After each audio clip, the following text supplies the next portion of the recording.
नमस्ते दोस्तों, पंडित गोल्ड में आपका स्वागत। स्वास्थ्य संबंधी चर्चा में आज होम्योपैथिक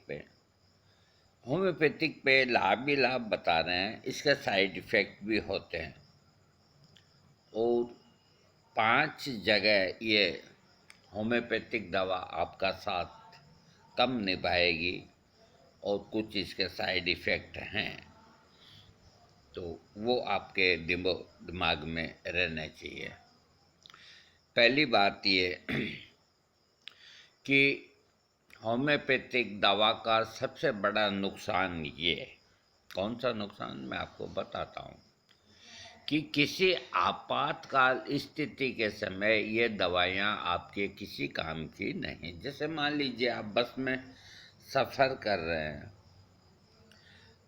कोई खोने की अड़ गई, कोई किसी बस से कोई हाथ बाहर रह गया, क्या हो गया, कोई लग गई कर गई, अकस्मात कोई चीज़ हो गई आपके पास चाहे ये होम्योपैथिक आप पिटारा भी क्यों न हो, तो उस वक़्त कोई वो आपकी तत्काल मदद नहीं कर सकती।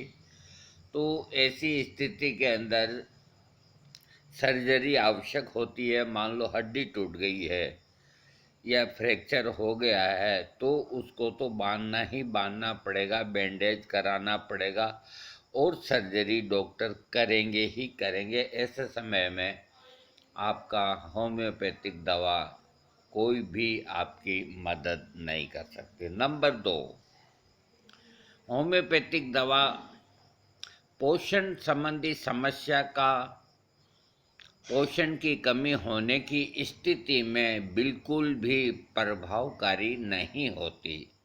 उदाहरण के तौर पे एनीमिया या आयरन की कमी या अन्य तत्वों की कमी होने पर होम्योपैथिक बेअसर साबित होती है। इन कमियों को सिर्फ डाइट या सप्लीमेंट के माध्यम से ही पूरा किया जा सकता है। देखिए, ये जो लिखने वाले हैं, तो कोई ये ज़रूरी नहीं कि इन्होंने बिल्कुल सत्य लिखा है।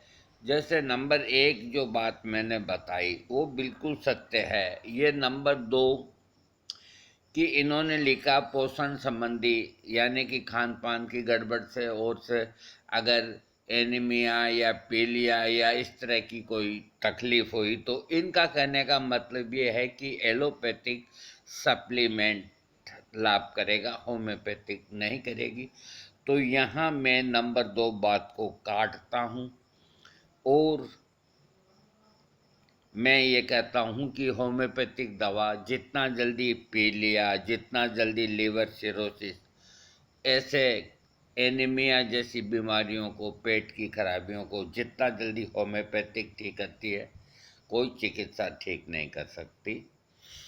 इसलिए ये नंबर 2 पे मैं विराम चिन्ह लगाता हूँ। अब मैं आपको नंबर 3, देखो ये जानकारी अति आवश्यक है आपके लिए, मेरे लिए और सभी डॉक्टर्स के लिए, कि इन दवाइयों का एक साइड इफ़ेक्ट ये होता है, किनका, होम्योपैथिक दवाओं का, कि डॉक्टर द्वारा दी गई दवाई का सेवन अगर निश्चित समय सीमा से अधिक समय तक किया जाए तो इसका ओवरडोज लेना आपके लिए हानिकारक हो सकता है। इससे पेट में इन्फेक्शन और अन्य परेशानियां आ सकती है। तो मैं इसका समर्थन करता हूं और मैं अपने ये वीडियो में कहता हूं कि आप अपने मन से लंबे समय तक ना लें, अपने डॉक्टर की एडवाइस कर लें। आप अगर अपने मन से लेंगे तो वो ओवरडोज होगी। ओवरडोज तो कोई भी चीज़ की है, वो नुकसान करती है। अब मैं आपको नंबर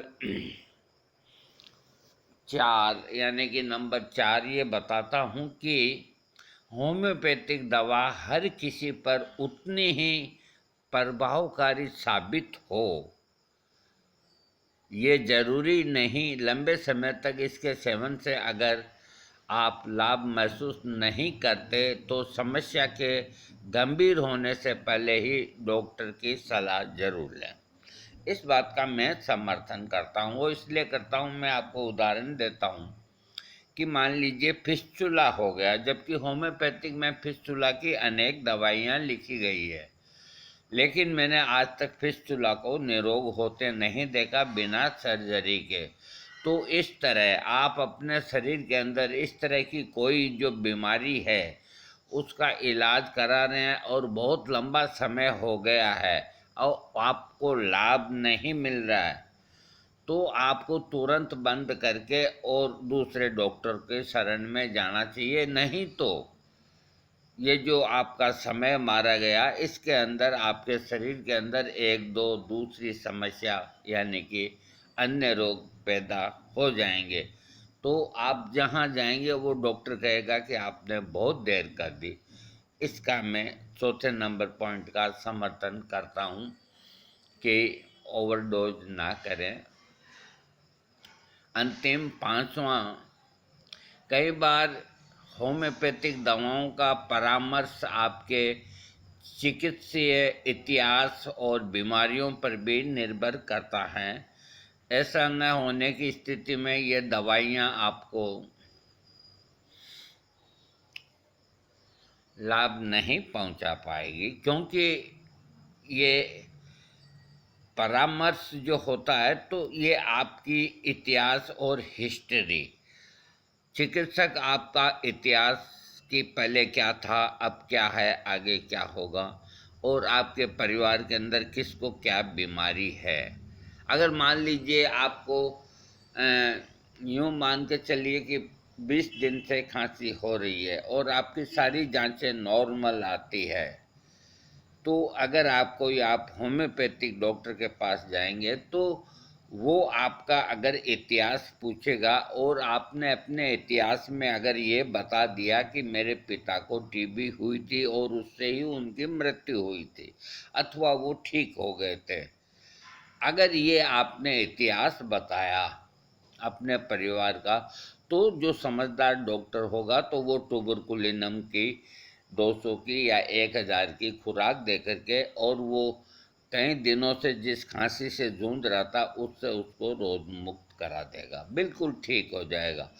तो इसलिए इसके अंदर इतिहास जानने वाली जो बात है, अब आजकल डॉक्टर जाते हैं और क्या तकलीफ़ है डॉक्टर साहब, मेरे को ये नाक बंद हो जाती है और गला चौक हो जाता है, दवाई लिख दी। मतलब कुछ पूछना ही नहीं कब से है क्या नहीं है। तो ये हर चिकित्सा पद्धति में ये लागू होता है, न सिर्फ होम्योपैथिक में, आयुर्वेद में भी लागू होता है, एलोपैथिक में लागू होता है। लेकिन अब समय की बड़ी कीमत हो गई, आज का आदमी इतना समय नहीं देता, दूसरों की हित की बात नहीं सोचता, वो देखता है कि मैं ज़्यादा से ज़्यादा पेशेंट निपटाऊं। 2 मिनट भी नहीं लगता है, एक फॉर्मेलिटी होती है, चेकअप के लिए जाते हैं, मन नहीं मानता है तो हाथ के कोई से भी हाथ के वो लगा देते हैं फीता और बीपी चेक कर लिया, कह दिया, जो आ गया इच्छा मन में बता दिया, दवाई लिख दी। वो ये भी नहीं बताते कि आपको ये दवा अब लेनी है, ये दवा कब लेनी है। अगर उनसे पूछो तो बोलते नहीं है, बोलेंगे तो कहेंगे नीचे दुकानदार से पूछ लो। तो हर जगह ये हाल हो रहा है, तो ऐसा नहीं होना चाहिए। नियम सभी चिकित्सा पद्धति में एक ही लागू होते हैं, रोगी की हिस्ट्री और रोगी को समय देना चाहिए। पहले के जो पुराने डॉक्टर थे, तो जो कोई रोगी जाता था कि मेरे को क्या है, बीपी रहता है, कि लेट जाओ थोड़ी देर, तो एक बेंच के ऊपर उसको लेटा देते थे जब तक वो दूसरा रोगी देखते थे। जब 15 या 20 मिनट होती थी तब लेटे हुए रोगी का ही बीपी वो देखते थे और वो सही आता था। और आजकल तो आप पैदल चल के गए या साइकिल से गए या हाँफते गए या दौड़ते गए या रोते आए या पढ़ते आए, जाते ही आपके हाथ में फीता लगा दिया तो वो बीपी ऊंचा नीचा आएगा। अब इतना टाइम न तो डॉक्टर को है और न मरीज को है। अब एक ये चलन ही ऐसा हो गया, इसका मैं कुछ भी नहीं कर सकता, कुछ भी नहीं कर सकता मैं। बस मैं ये है कि जो साइड इफ़ेक्ट्स जो संभावनाएं होती है उससे मैंने आपको अवगत कराया है। और मैं ये नहीं कहता अब भी ऐसे ऐसे होम्योपैथ डॉक्टर बैठे हैं जो अब ठीक है वो प्रकाश में नहीं आ रहे हैं, वो मुझे ध्यान में हैं। वो दिन में 1, 2, 3 रोगी ही का केस लेते हैं। उसका पूरा इतिहास, उसका पूरा हिस्ट्री, वो सारी की सारी है जो अपने रजिस्टर में नोट करते हैं। नोट करने के बाद में उसके बाद में उसको फिर आने के लिए कहते हैं और उसको पढ़ते हैं। उसको पढ़ने के बाद उस रोगी के किस दवा के अंदर 5 लक्षण मिलाते हैं। 5 लक्षण की जैसे 5 दवाइयाँ निकली एक रोगी को, फिर किस दवाई के अंदर उस रोगी के पाँचों लक्षण सबसे ज़्यादा अधिक हैं, उस दवाई पे आते हैं। उस दवाई के अंदर भी 5 में से 3 लक्षणों को जो खास हैं वो हैं या नहीं हैं, तो वो दवा उसकी निश्चित हुई। तो आप ये देखो, पहले तो इतिहास लिखो, फिर स्टडी करो, फिर केस की रिपोर्टाइज करो कि रोगी को 10 साल पहले ये हुआ था, 20 साल पहले ये हुआ था, क्या है। इस तरह करते करते 4 या 5 दवाओं के नाम अलग रखो, उनमें से 5 में से एक दवा निकालो। तो डॉक्टर को कितनी मेहनत करनी पड़ती है। क्या रोगी पैसा देता है इतनी मेहनत का डॉक्टर को? क्या देगा? ज़्यादा से ज़्यादा उसको 150 रुपया फीस का दे देगा। होम्योपैथिक क्या करे, होम्योपैथिक डॉक्टर भी क्या करे? आप बताओ क्या करे?